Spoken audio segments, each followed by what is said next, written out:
My name is Gage, and I'm the editor of Ampersand Magazine. Ampersand is what I call a curiosity journal.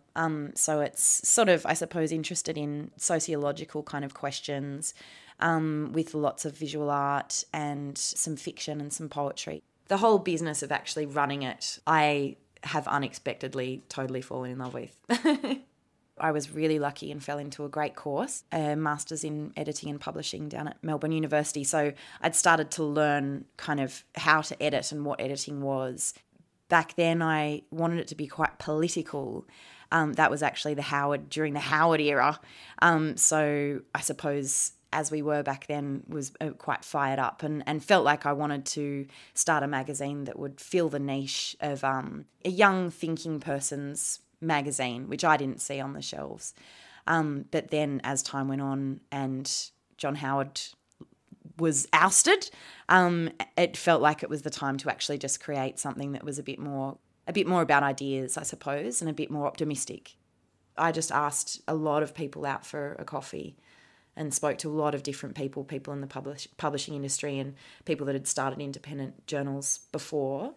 And then I was lucky enough to get an Arts Council grant, Australia Council, and that's really what paid for the first issue. And yeah, I was also very lucky in that I was living in Melbourne, which is a little bit cheaper than Sydney, and I had an office there for $40 a week. So I was good to go. Sometimes I go and find people, sometimes people come to me, and other time, because I know quite a lot of clever people as well. Sometimes I get recommendations of people that should contribute. I would say that the number one rule is know the publication that you're submitting to. It's just not a great look when you get a submission from someone that's just clearly actually doesn't really know the kind of content that we're doing. There are a few little things, like my name is in my email address. So when I get an email that says to whom it may concern, it's like, you can see my name sitting right there. A lot of the time it's through word of mouth, which I know is not what an emerging writer wants to hear. I always do a call for submissions, a public call, because I think it's important.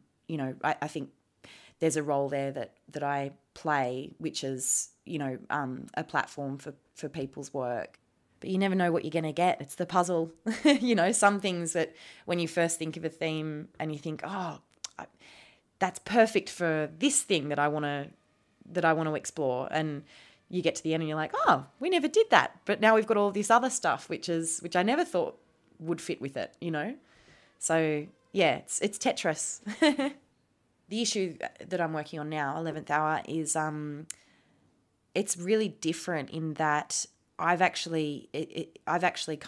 took my hands off the wheel a little bit with the kind of content that was coming in, and which was an interesting experience because I now kind of feel as though it's the content that is informing what this issue is going to be rather than me pushing it to try to be something, which I think is kind of interesting. And I think it's good generally to play with your own practice and to allow the thing itself to have its own voice. Yeah, so there's kind of two sides, I suppose, that I enjoy about it, and that part of it is the actual creative process of seeing the magazine come together and creating it, which is, wonderful, and I love that.